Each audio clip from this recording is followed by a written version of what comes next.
In 2022, a message came through. My heart said we need alone time in the pause of winter. So I said, yes, please.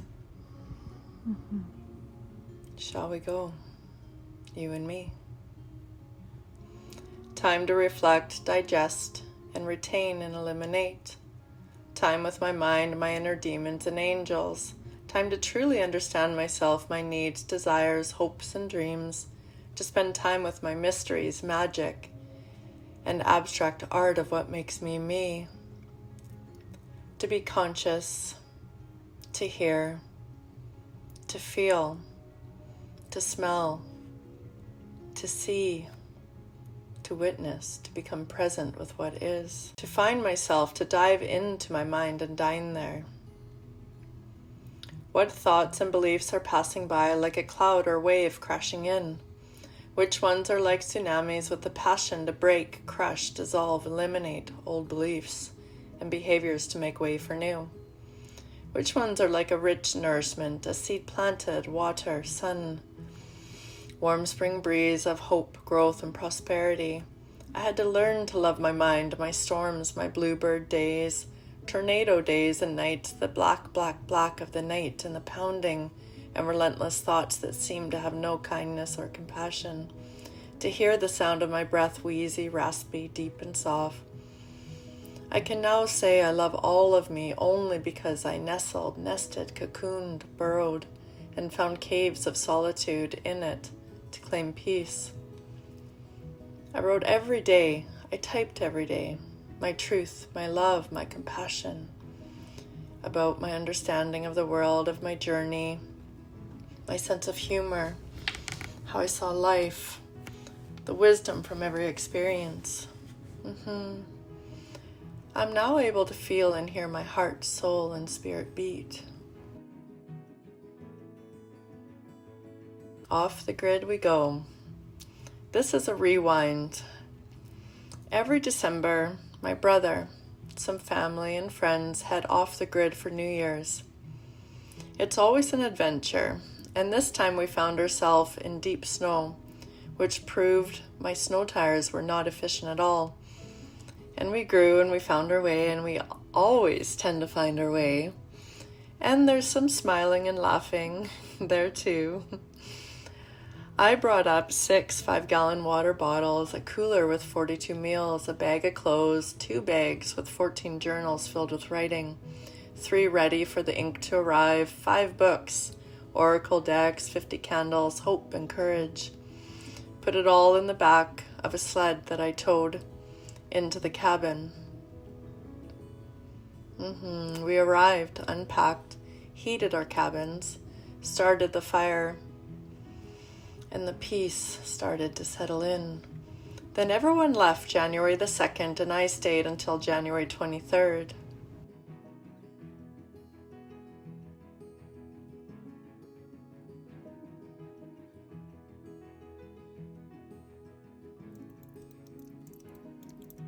I believe the way to the soul is in our own company. So here I rested, and my journey started.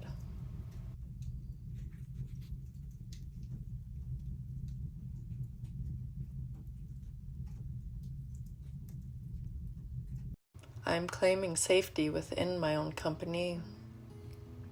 There is no shortcut back to the felt sense of your soul, to reside in the soul of you, the deep, wise, and authentic expression of what makes you, you. Slowly I was able to remove the without, all the thoughts and beliefs of the world, all the mirrors and images, words and songs, and the creation of everyone else's. I went to be away from it all, you all of the all, to come into the reality of my nature, Mother Nature. I stayed, I played, I explored my mind, my words, feelings. Every day I felt lighter. I came into more acceptance, grace, and ease. A recollection, realization, a remembering filled me. I started to feel the air, land, snow, sky, moon, and stars. The buzz of the city left me. The buzz of my phone and my past beliefs that were not serving me drifted away. I believe it's a self-responsibility and fascination that will bring about the true unconditional love for all that we are. have been, and an open heart and door to a future yet to explore.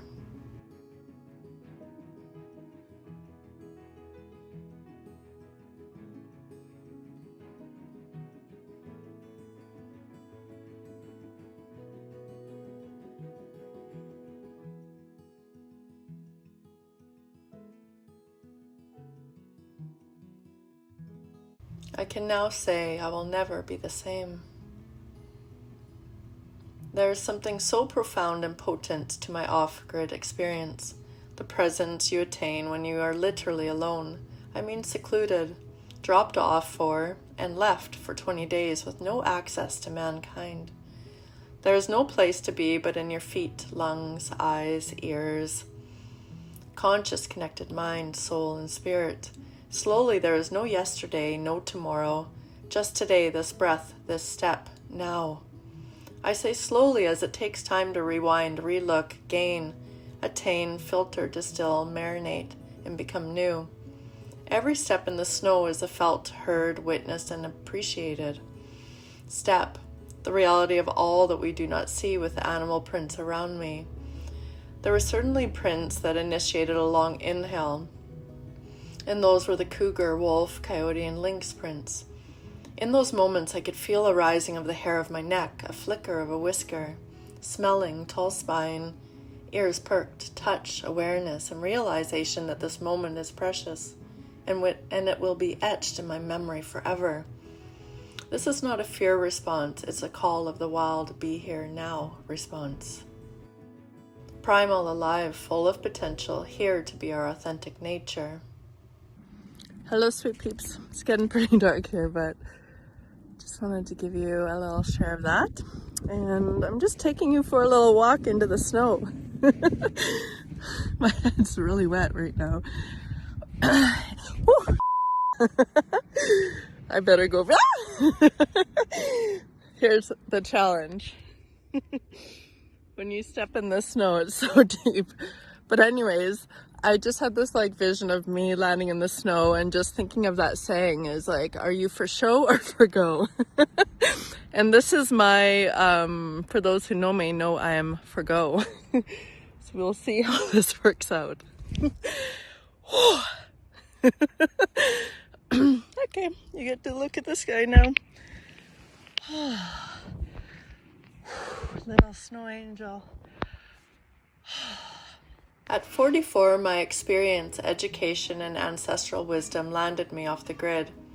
With a bucket full of wisdom, humility, grace, compassion, and playful pursuit, to choosing to get uncomfortable, to witness where I was at, to witness my capacity, tenacity, fears, dreams, pains, aches, and the unknowns. I chose to go breathe, be present, to go with hope, to go with courage. I'm officially rewilded. My invitation to you is to join me on June 29th of 2023 this year at 6:30 p.m. at the Innovation Center here in Kelowna. It'll be 6:30 until 9, and I will be sharing more of the why behind the pursuit to rewild, more around my rewilding journey in January, and the rewilding practices I use to claim peace daily. All the proceeds of this event will be going to a local organization called Elevation Outdoors, which promotes outdoor experiences for youth to gain skills and leadership qualities. I look forward to seeing you there.